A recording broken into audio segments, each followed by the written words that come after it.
ये है हनी बीस की एक क्लासरूम जहाँ इनको पढ़ाया नहीं बल्कि ट्रेन किया जाता है। सर्किट बोर्ड के अंदर बैठी ये हनी बीस अपनी ट्रेनिंग के बाद डिजिटल सेंसर का काम करेंगी। एक ऐसा सेंसर जो एक्सप्लोजिव्स और ड्रग्स को आसानी से डिटेक्ट कर सके। ये सोचना और समझना काफ़ी डिफ़िकल्ट है कि हनी बीस एक छोटा कीड़ा इतना एफिशिएंटली एक्सप्लोजिव्स और ड्रग्स को कैसे डिटेक्ट कर सकता है और फिर वो अपना सिग्नल हम इंसानों को कैसे देता है। पर यह हकीकत भी है और ऐसा मुमकिन भी है। दोस्तों, इस ट्रेनिंग की शुरुआत हनी बी की कॉलोनी से होती है, जहां सबसे पहले एक डिवाइस का यूज़ करके इनको सेलेक्ट किया जाता है। इस डिवाइस से कलेक्ट करने के बाद इनको लैब में शिफ्ट किया जाता है, जहां इनकी ट्रेनिंग का प्रोसेस शुरू होता है। कॉलोनी से अलग करने के बाद ये बीस बहुत वायलेंट होती है, इसीलिए सबसे पहले इनको रेफ्रिजरेटर में रखकर ठंडा किया जाता है ताकि इनकी मूवमेंट स्लो हो सके। ठंडा करने के बाद इनको हाथों से पकड़कर एक हार्नेस में रखा जाता है, जिसमें ये उड़ तो नहीं पाती और इनका फेस एक्सपोज रहता है। अब इसी हार्नेस में इनको 30 मिनट के लिए छोड़ दिया जाता है ताकि ये अपने ट्रेनिंग की आदत बना सके।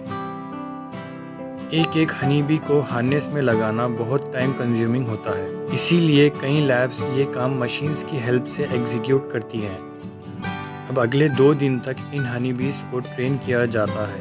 ये ट्रेनिंग ठीक उसी तरह होती है जैसे डॉग्स को ड्रग्स और एक्सप्लोजिव डिटेक्ट करने की ट्रेनिंग दी जाती है। डॉग्स की तरह हनी बीज की सूंघने की ताकत तेज़ होती है। ये दोनों क्रीचर्स मीलों दूर तक अपने टारगेट को सूंघने की कैपेबिलिटी रखते हैं। डॉग्स को अगर एक्सप्लोजिव्स डिटेक्ट करने की ट्रेनिंग अगर देनी हो तो छोटी एज से ही इनको एक्सप्लोजिव्स का पाउडर स्मेल करवाया जाता है।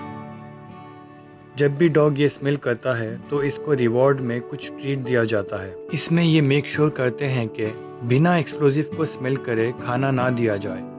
धीरे धीरे डॉग्स ये अच्छी तरह समझ जाते हैं कि खाना उसको सिर्फ तब मिलेगा जब वो एक्सप्लोजिव स्मेल करेगा। डॉग्स की इसी साइकोलॉजी का यूज़ करके अब इनको एयरपोर्ट्स पर एक्सप्लोजिव डिटेक्शन के लिए यूज़ करना इजी हो जाता है। जब भी ये किसी लगेज में एक्सप्लोजिव स्मेल करता है तो वो अपनी आदत से मजबूर अपने ह्यूमन पार्टनर को अलर्ट कर देता है और उसी वक्त उसको रिवॉर्ड के तौर पर फूड दिया जाता है। अगर किसी लगेज में एक्सप्लोजिव ना भी मिले तब भी इन डॉग्स को पहले एक्सप्लोजिव स्मेल करवाना होता है और फिर इनको फूड दिया जाता है। पर हनी बीस ये काम कैसे करती है, कैसे वो इंसानों को बताती है कि अब इन्होंने एक्सप्लोजिव्स या ड्रग्स को डिटेक्ट किया है। जैसा कि हम सब जानते हैं कि हनी बीस फूलों का रस सक करती है। जैसे ही इनको फूलों की स्मेल आती है तो वो अपनी जुबान बाहर निकाल लेती है।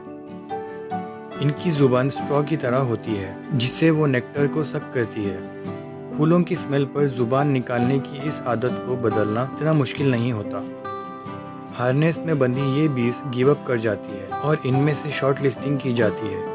शॉर्ट लिस्टिंग के लिए कॉटन बड्स पर शुगर वाटर लगाकर इनके सामने रखा जाता है। जब बीस इस शुगर वाटर को सक करने में इंटरेस्टेड होती है वो अपनी जुबान बाहर निकाल लेती है। यही वो पॉइंट होता है जब इन बीस को शॉर्ट लिस्ट करके ट्रेनिंग के नेक्स्ट फेज में भेज दिया जाता है। अब इन शॉर्ट लिस्टेड बीस को 6 सेकेंड्स के लिए एक्सप्लोजिव वेपर स्मेल करवाया जाता है और उसके बाद इनको शुगर वाटर दिया जाता है। ये प्रोसेस एक ऑटोमेटिक मशीन के थ्रू चल रहा होता है। कुछ ही घंटों बाद हनी बीस अच्छी तरह ट्रेन हो जाती है। उनको समझ आ जाता है कि एक्सप्लोजिव्स की इस खास स्मेल के बाद उनको रिवॉर्ड में शुगर वाटर मिलने वाला है। तो अब ऑटोमेटिकली इस खास स्मेल के बाद इनकी जुबान बाहर निकल आती है। अब ये बीस पूरी तरह से ट्रेन हो चुकी है और उसके बाद इनको हार्नेस से निकालकर एक कंटेनर में फ्री छोड़ा जाता है और यही ट्रेनिंग दूसरे हनी बीस की बैच को भी दी जाती है। यहाँ आपको बताते चलूँ कि ये ट्रेनिंग इनको एक्सप्लोजिव पाउडर पे भी दी जा सकती है और नारकोटिक्स पर भी। पर अब इशू ये है कि बीस के ये खास रेस्पॉन्स इंसान तो मैग्नीफाई ग्लास से देख सकता है, पर प्रैक्टिकली एयरपोर्ट्स और दूसरी प्लेसेस पर ऐसा करना पॉसिबल नहीं है। कुछ ऐसा करना होगा जिससे बीस का एक्सप्लोजिव स्मेल करके ज़ुबान निकालना एक डिवाइस भी डिटेक्ट कर सके। इसके कई तरीके हो सकते हैं। एक तो है वीडियो प्रोसेसिंग। जी हाँ, बीस को हार्नेस में लगाकर एक मॉनिटरिंग डिवाइस में रखा जाता है। इस डिवाइस में रख के माइक्रो कैमरास बीस के ज़ुबान निकालने को एआई वीडियो प्रोसेसिंग के थ्रू डिटेक्ट करते हैं और ये सिग्नल स्क्रीन पर इमीडिएटली एक अलार्म डिस्प्ले करता है। इसके साथ ही मशीन रिवॉर्ड में शुगर वाटर वाला कॉटन बीस के सामने कर देती है। कैमरास के अलावा बीस के रिएक्शन एक इंफ्रारेड लाइट से भी रिकॉर्ड किया जा सकता है। इंफ्रारेड लाइट्स को हनी बीस के फेस के नीचे ऐसे प्लेस किया जाता है कि जब भी इनकी जुबान बाहर आएगी तो सेंसर पर पड़ने वाली लाइट डिम हो जाएगी। ऐसा होने पर लाइट सेंसर डिटेक्ट करता है कि अब बी की जुबान बाहर है। 36 हनी बीस को एक हैंडहेल्ड मशीन में डाला जाता है जिसको सिक्योरिटी 6 सेकंड के लिए पैसेंजर्स के बैग्स के सामने रखता है। अगर बैग में ड्रग्स या फिर एक्सप्लोजिव्स होगा तो इमीडिएटली स्क्रीन पर रेड अलार्म डिस्प्ले होगा।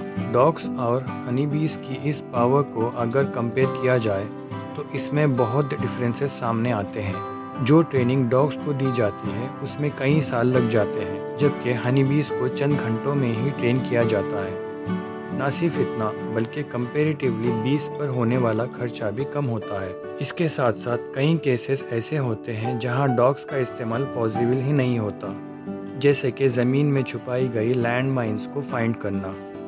ये लैंड माइंस अपने ऊपर पड़ने वाले थोड़े से भी वेट को डिटेक्ट करके एक्सप्लोड हो जाती है, इसीलिए इस काम में डॉग्स का यूज़ नहीं किया जाता। इसके लिए ट्रेंड हनी बीस को खुला छोड़कर ड्रोन से उन पर नज़र रखी जाती है। अगर कहीं उनको एक्सप्लोजिव्स की स्मेल आती है तो वो उसके आसपास घूमने लग जाती है, इस उम्मीद में कि अब उनको शुगर वाटर मिलने वाला है। बीस का रिएक्शन ड्रोन से लाइव देखा जा रहा होता है और एक्सपर्ट्स सीधा उस स्पॉट पे जाकर बीस को उनका रिवॉर्ड देते हैं और लैंड माइन को निकालकर डिफ्यूज़ कर देते हैं। आज तक सिर्फ ट्रेन डॉग्स और हनी बीस को ही यूज़ नहीं किया गया, बल्कि और भी कई जानवर हैं जिनको हिस्ट्री में मिलिट्री ऑपरेशंस के लिए यूज़ किया गया था और ये उनके लिए बहुत बेनिफिशियल भी रहे।